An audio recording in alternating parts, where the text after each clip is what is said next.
Let's talk about knitting with double pointed needles.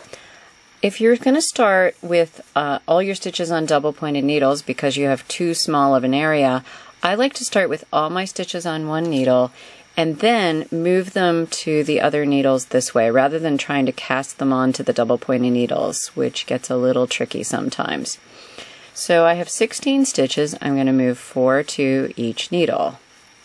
You move them as if you're going into purl, but you just pull them off.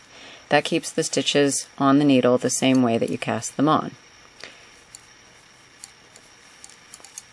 Alright, so I've got them there. I try to kind of move everything to the center of the needle so that it doesn't fall off. And now I'm going to use another needle to start knitting. Some people like knitting with 3 needles and using a 4th to do the knitting. I like knitting with 4 needles and using a 5th to do the knitting. It just is easier to me. When you begin, you could have a little bit of a problem as you join everything, and remember you're making sure not to twist any of your stitches. These should all be facing the same way. When you join, you sometimes get a bit of a gap between the needle here. So one thing some people do is just switch the first and the second stitch, and you can do it kind of like that. You don't have to make a big deal out of that. Okay, and now we're ready to begin.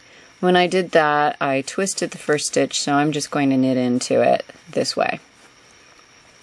Alrighty, so I'm going to knit down, and I start out moving very slowly. There is no rush when you're working, and just go around as slowly as you need. When you're going around, the important thing is to remember that you're only ever working on 2 needles. The rest of them are just going to dangle. You're going to start out so that you don't get gaps or ladders between these needles.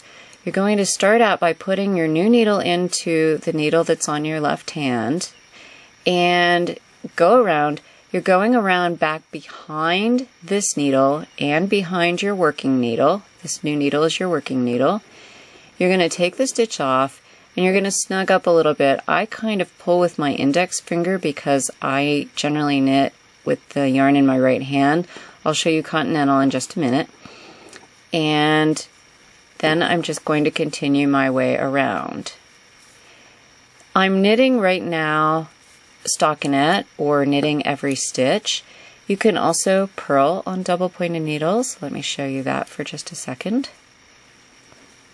So again, I'm going to snug up this needle, take it off, and you can see that's right up against that, and then keep going.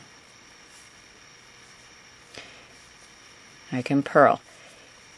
I don't like having to purl on a new needle, so if my stitch count doesn't work out so that I'm knitting on a new needle, what I do is move my stitches around so that I do. If you knit Continental with the yarn in your left hand, knitting in the round is actually quite easy, because when you switch needles, you can see, I'll show you.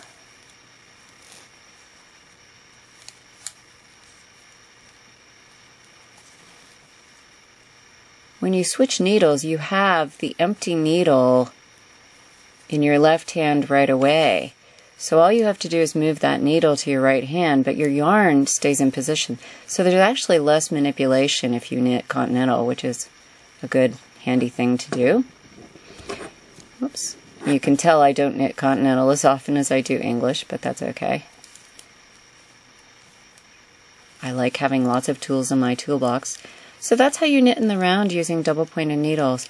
The main thing to remember is that as you're doing it, you're only working on the 2 needles that you're actually knitting with. I want you to just ignore every other needle. So this needle and this needle are the 2 needles I care about. The other ones can stick up and move around anywhere they want. I don't really care.